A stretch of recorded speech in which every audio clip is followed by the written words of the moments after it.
presentation, so I hope that's okay for everybody. And I thought we'd take a few minutes and just introduce ourselves. And since I'm already talking, I'll go first. So I started out as a developer. Early in my career, I've worked at some of Silicon Valley's largest and smallest not known tech companies over the last 25 years. And I've spent the last almost 10 years in the beautiful area of Silicon Slopes, otherwise known as Utah. And I'm currently the CMO of a company called Pluralsight, which is a tech skills development platform. And I'll let Christelle. Hi, everybody. I'm Christelle Flau. I'm the CMO at Host Analytics, which is a software platform for CFOs, the Office of Finance, Planning, Budgeting, Forecasting, and Consolidations.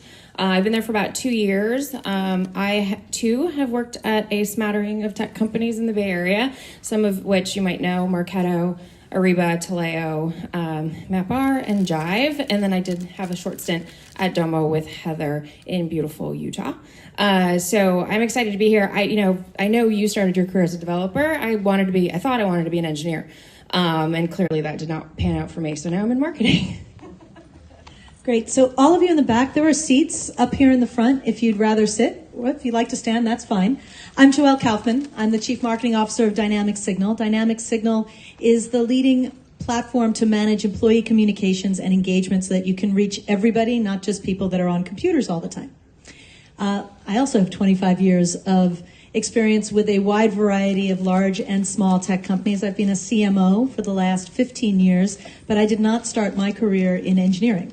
I come from an organizational psychology background, and I started my career in product management and moved to business development, sales management, and the only time I had a job in marketing was when I was hired to run it and had to figure it out. Excellent. So how many marketers do we have in the room? Raise your hand if you're in marketing. Oh, wow. Awesome. That's like 80% of the room. That's so exciting. It's my people. It's our people. Our tribe. So if I asked each one of you, how do you define marketing? What is marketing? I would probably get just as many hands raised with very different answers. So I thought I would ask us, how do you define marketing? What is marketing? So for me, I think it's evolved. When I first started out in marketing, it was all about awareness and just get people to notice who you are. And that requires a lot of money and there wasn't a lot of ROI. And now it's kind of transformed into this get us pipeline or it was get us leads, then it was get us pipeline, now get us pipeline that closes. And now we're getting into this mode of get us pipeline that closes and renews. So marketing now not only touches the very tip top of the funnel, but also as we go through the entire customer life cycle. So I think marketing has various roles depending on what stage you're in. But it's definitely everything that has to do with driving awareness and getting people in the door and staying with your company. So I agree, and I kind of group it in. It's about educating and executing and then exploring. So great marketing is identifying where's your best market opportunity and how are you going to capture it. And that can be lead gen. That can also be working with product, right? It can be working with partners. It can be supporting customer success. It's about using data, which I know we're going to talk about a bit. But it's also having an instinct and developing an instinct based on what you're seeing happening with your customers. Wayne Gretzky, skate to where the puck is going, right? And then how can you enable an entire organization of various different sizes? And it's really no easier when it's 20 people than when it's 200. You have to figure out how can I enable people to speak, execute, and deliver in a consistent way so that our brand and our product stand for something of worth. Thanks. So I agree with both of you, and Christelle and I work together, so we kind of have similar mindsets on things. But the thing I always think about is the CMO role is the shortest tenured role in the C-suite. So we get fired faster than every other C-level executive. And I think the reason why, and it's like, compared to the CFO, it's like by 2 years. Like we're there shorter than, less than 2 years that the CFO is typically. And I think the reason why is because it's about showing value. And I think marketing historically and traditionally has had trouble showing value. And especially in earlier stage companies, which I'm guessing 99% of the folks at this conference, any company honestly, that's below $1 billion in revenue. It's all about revenue. Nobody cares if your website is beautiful and you have the best amazing user event possible, but you're not hitting revenue numbers. So I think marketing is about figuring out what value, and you said there's a number of different areas, what value marketing needs to provide to the company at that time. And I think in most early stage, it's revenue. My boss jokingly called me, and not really jokingly, called me the chief pipeline officer the other day. So yes, pipeline's one of those, but could it be retention? Could it be, so I think figuring out the value you have to produce, measuring it, and showing real results is what marketing is all about today. But I think on measurement, a lot of marketers, especially smaller company, which I would put way below $1 billion. The first 10 million is the hardest. Smaller marketers or first-time marketers get pretty caught up in, how do I quantify? How do I quantify? And it's very important to make sure you're answering the right question, because you can say, "Oh, I've driven all this stage 1 pipeline," but it's closing at 3%. Who cares? You have to measure the right things. You do, and you have to educate. I find still I spend a huge amount of my time educating other executives and board members on what are the right things, what are the actual levers that are going to impact the velocity of this company. It's funny. I feel like I'm stealing your. I'm just going to be here. Would you like a microphone? I'll share. Okay. I recently joined this year my first board, and it's a really early stage company, and they thought they were bringing me in for marketing expertise. And our first meeting was me whiteboarding the funnel and the metrics and basically their model. How much revenue do you need? Back into how many sales reps? Back into your conversion rates. And so I think sometimes that's the hardest part. No, I have a very similar story, and every time we started a new company, it feels like you're starting over again. Like, I've got to educate everybody. We got to get everybody speaking the same language and explaining what levers there are to pull. So, I'm in the situation a lot where it's like, oh God, we need more pipeline, give Christelle more money. And I'm like, time out. It's like a month left in the quarter. I can't do anything to affect this quarter. Maybe if you would have listened to me 3 quarters ago, we wouldn't be in this situation. So there's a lot of metrics that you can use, but to me, it's always been like, okay, everybody, we're all getting on the same page. Here are the definitions. Here's what my life looks like. If you're going to give me more money, it's not going to result in more pipeline tomorrow. And I think that's a really important thing because marketing is always like 2 quarters out, in my opinion. So absolutely. It's definitely a challenge. And everywhere I go, I'm like, oh, they've got it figured out by now. I don't have to do this again. I'm like, oh my God, I'm still explaining what an MQL is. But it's true. And if you don't live that life every single day, not everybody understands what the funnel is and all the different pieces are. So I think an important piece of that, and part of why I think CMOs get fired with such speed, is, in the eagerness to show you're good, in the eagerness to do a good job, I think a lot of CMOs don't manage expectations very well. The expectations of our board, of our salespeople. And so people will say, we're going to miss our quarter. Okay. Is there a deal I can help out on? I'm more than happy to get on the road and help, but there's really nothing I could make a money bonfire if that'll make you feel better, but that's not really a good idea. I will say that I am always astounded, every company I've joined, that the systems to actually measure, whether it's Salesforce, Marketo, Gainsight, Visible, we can keep going, they're always FUBAR'd.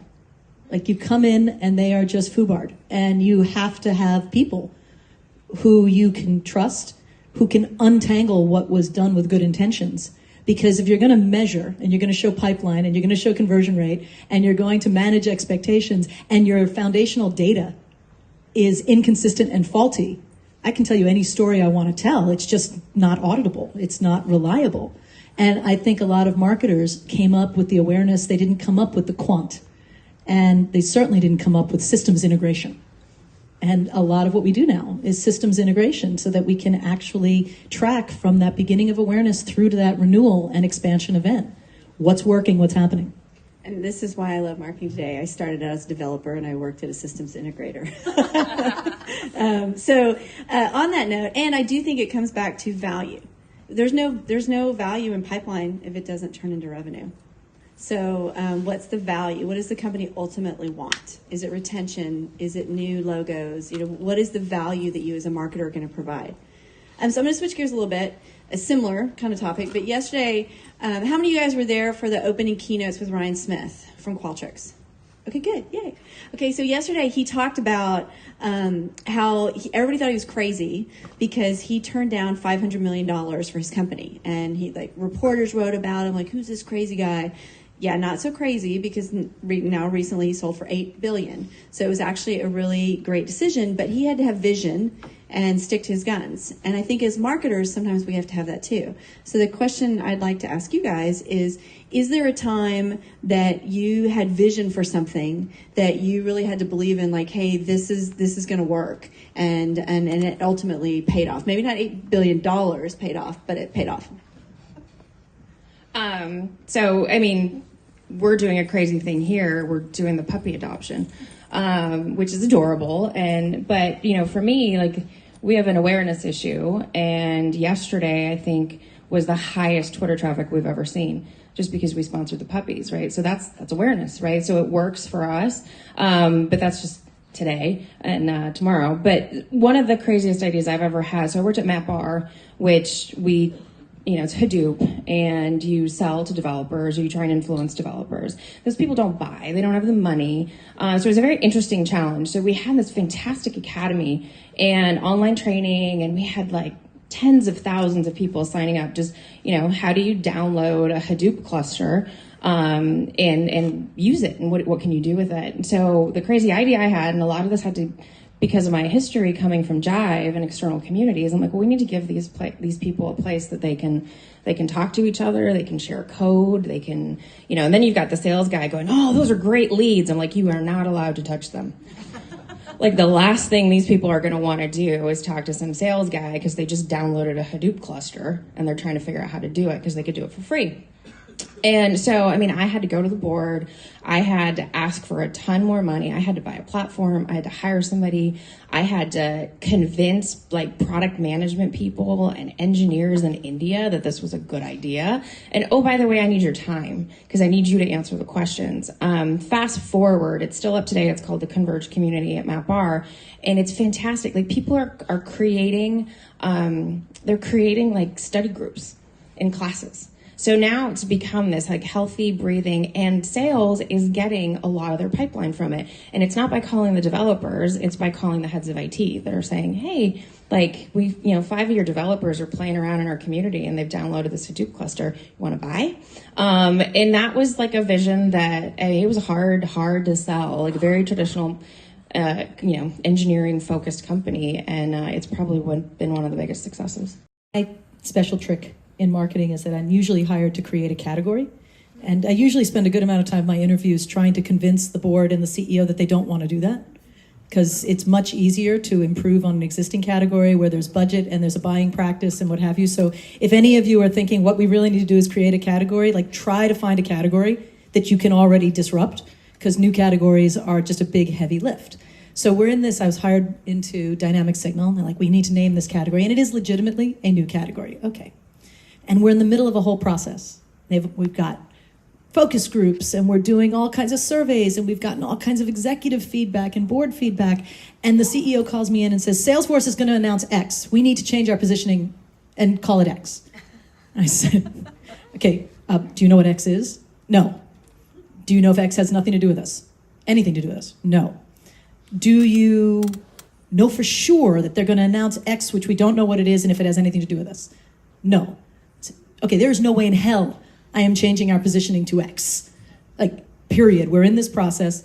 And if they announce X, and if it has anything to do with us, I will have a rapid response in place to deal with it. But no, I'm not rushing this process. I'm not angling around this process because you can't yank a company through lots of changes on what you are and who you are. The other big one we did was our platform is about really transforming the relationship between employees and employers so that there's some real-time, structured, curated communication. And we said, well, how do we communicate with our customers? Our customers, like your developers, our customers are often professional communicators or HR people who aren't used to buying something that's going to be an enterprise deployment. of a technology. And so we decided we're going to use our own technology, and we're going to invite everybody who uses us to have another community they're a member of. And it got them exposed. We could expose them to capabilities, but we could be in dialogue, not in a customer success way, in a communal way where they can share with each other. This is working. Have any of you encountered that with your company? How do we communicate this kind of a situation? And so it's really interesting, like you saw, Christelle, to watch how communities take on their own life and build, and then there's so much to learn from it. There's been a lot of sessions here about category creation, so I think it's something that's really important to the room and to the folks at SaaStr. The thing I would like to talk about is when I joined Pluralsight almost 3 years ago, and at that time, the company already had 100 million in revenue, and they were looking for a new leadership team to bring it to $1 billion. And so they had done a lot of things right. Like, honestly, they had the most beautiful creative guideline books I've ever seen at a company. The website was amazing, but they weren't delivering results. So I came in, and we didn't have a CFO at the time, but we had a VP of finance. And my first 3 months, I spent more time with him than anyone else. And I worked on our model, and I worked on our targets, and I worked on cost per opportunity, and how many opportunities did we need, and how many was marketing going to deliver versus sales, and what were the conversion rates we had to watch. And then I worked with the data team for the reporting. And then I came in, and I think everybody thought I was crazy on the marketing team. I had all these amazing creative people. I'm like, we haven't seen Heather. Why is she hanging out with finance all the time? And then we built reports, and we moved targets down to everybody in the organization in marketing. If you had a budget, you had a target. And we started quarterly business reviews, and we started a weekly stand-up, and we literally stand up, and you're not allowed to say anything in the stand-up that's not data-driven. So if somebody talked to me about how great an event was, I was like, yeah, I don't care if our line was long or the swag was great. Like, how many leads did we get? Give me numbers. Everything had to be numbers. And it seemed really crazy, and it was a really difficult transition because I had this amazing marketing team that was really good at their jobs in a lot of ways, and I think people were doubtful. But we were one of the only companies, according to Morgan Stanley, that re-accelerated growth after 100 million in sales. And it allowed us to go public this last year, and we've had a really successful IPO. And had we not had this really data-driven, maniacal focus on results and revenue down to, the copywriter of the website on the content team and his conversion rates on his content that he creates, we wouldn't have been able to create that and have such a good financial result for all of us that are stockholders.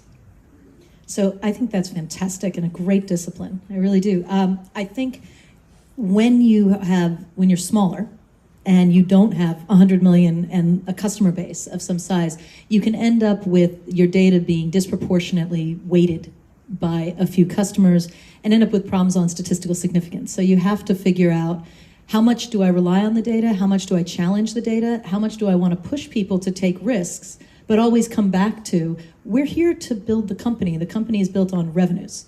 So at the end of the day, there's no divorcing from that. And yeah. No, you're fine. I agree, but it's got to be a balance. I always talk about marketing as being an art and a science, and I obviously came up through the science side like Heather. And art, I like it. I appreciate it. Product marketers, design, brand, yes, we need you. But there's got to be a balance between the two, and you have to know where you are as a company when you need to pull which lever, right? And I think our jobs as CMOs or executives is to be able to take that and figure out when it makes sense to use data and where data can be applied, but also, when you cannot have, no data would have told me to do the puppy adoption here today, right? It was just a gut feeling, that feels fun, and people love puppies. Who doesn't love puppies? So let's go do it. So you've got to strike this balance, and like Heather, I've walked into board meetings, I've walked into executive staff meetings, and I have a knack for walking out with more money. Why? Because people trust my numbers, they trust the metrics, and we've established this culture of good return on investment, but it also lets me to go have some fun and do something like puppies.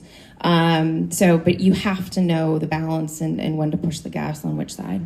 Well, and I think the thing I would say to most people that are joining a company as a marketer or what have you is there's data, there's art, there's science, and there is so much tech.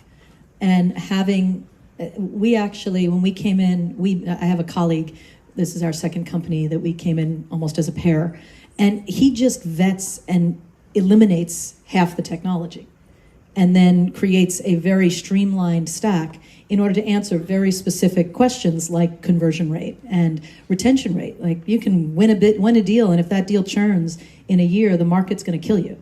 So I think you have to now have the three legs of the stool. You have to have the creative inspiration and instinct, you have to have a command of data, and you have to have a command of technology. And I love today, did anybody watch the HubSpot CEO? They did lightning round, they're asked him all these fast questions. They're like, CMO, left brain, right brain. And he was like, he didn't even think about it. He's like, left brain. And I was like, I literally stood up and started clapping. I was like, I love this guy. I think data sets you free. And I think that you need to make sure you can't use data unless you can trust it. And so, yeah, I'm always looking at how many standard deviations away are we from the mean on this. And you do have to know where it comes from, but it allows you to take risks. We and Christelle, the company that we worked at before, we were at Dreamforce, and you guys know how big Dreamforce is. It's, I don't know, 150,000 people right now. And this most junior person on our team had this idea, because we're trying to figure out, we're not going to spend a ton of money. We were a startup, on a booth. It costs a gajillion dollars to buy a square this size on the Dreamforce floor. And so we said, well, what can we do that we can, she said, you can never get sodas at Dreamforce. It's really hard. And all the people working there, everybody just wants something to drink, and the coffee lines are long. So we staffed people with backpacks, and they had a refrigerator system in it, and they carried sodas and waters and Red Bulls and nothing alcoholic, because we didn't have a permit for that, unfortunately. And they put them in koozies, and we scanned everybody for a soda. And the people who gave out these sodas they didn't talk about our product. They didn't know our product. It wasn't great conversations. They just wanted a soda. And we made I think it was $700,000 off the scans from those. And so then that data informed us the next year when we went to Dreamforce that we bought out a coffee shop, and it went from there every year. And if I hadn't had that data, I wouldn't have been able to take the risks. So I think that's really important. Speaking of risks, did anybody go to Sally Krawcheck's yesterday?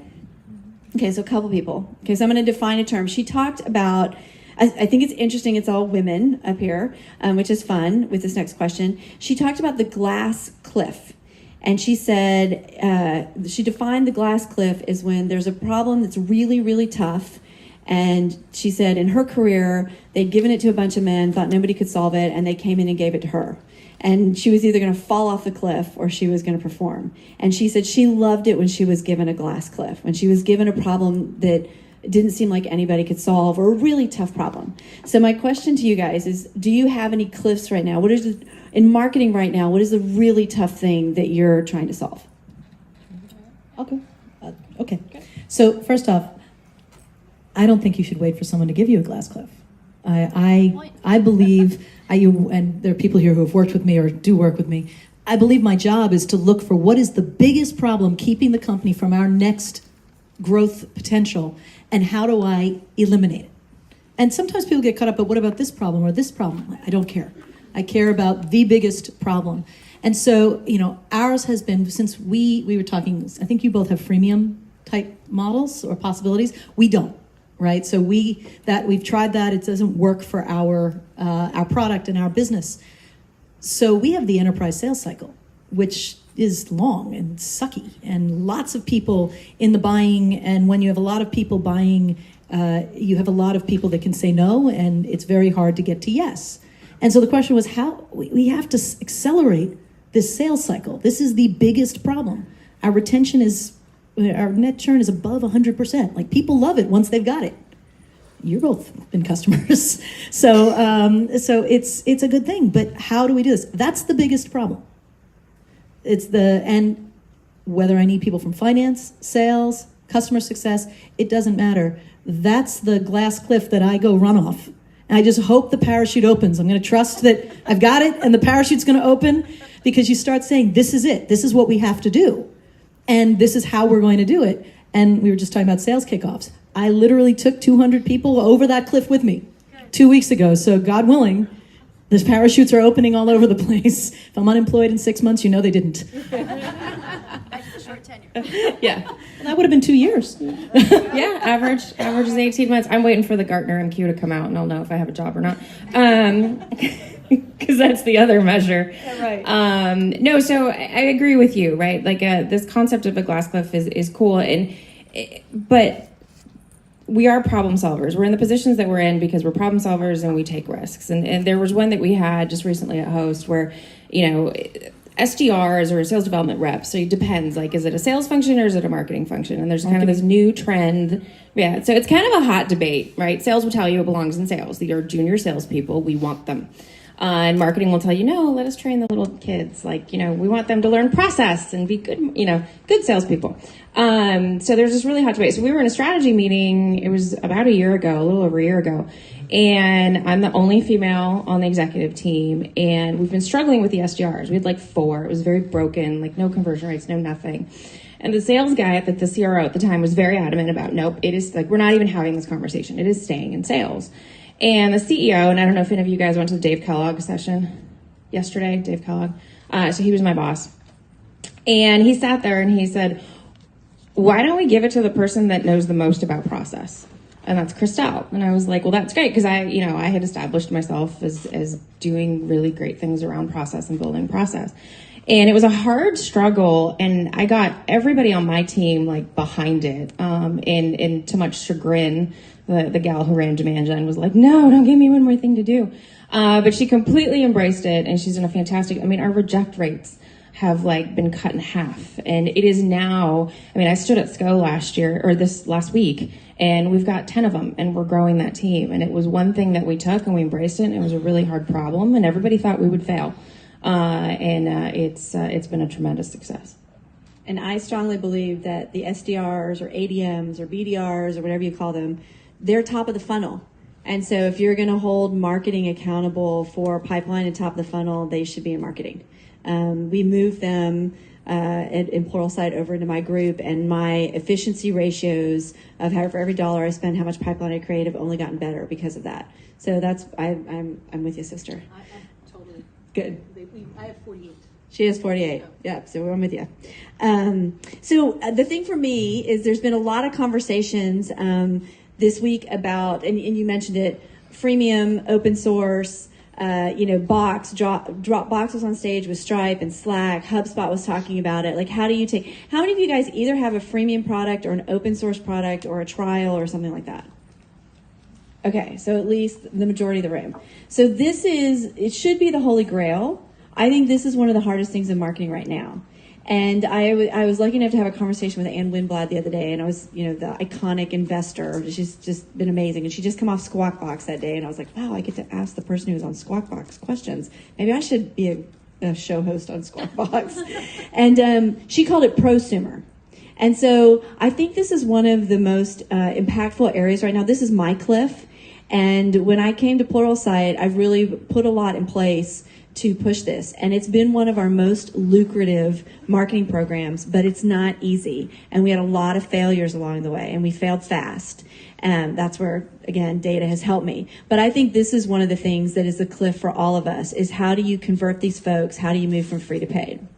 So we're almost out of time, and the topic of this session was the hottest topics in marketing. So I want to do just a fast round, and I'll quickly go first on what we think the hottest topics in marketing. And mine is the tech stack, which you've been talking a lot about.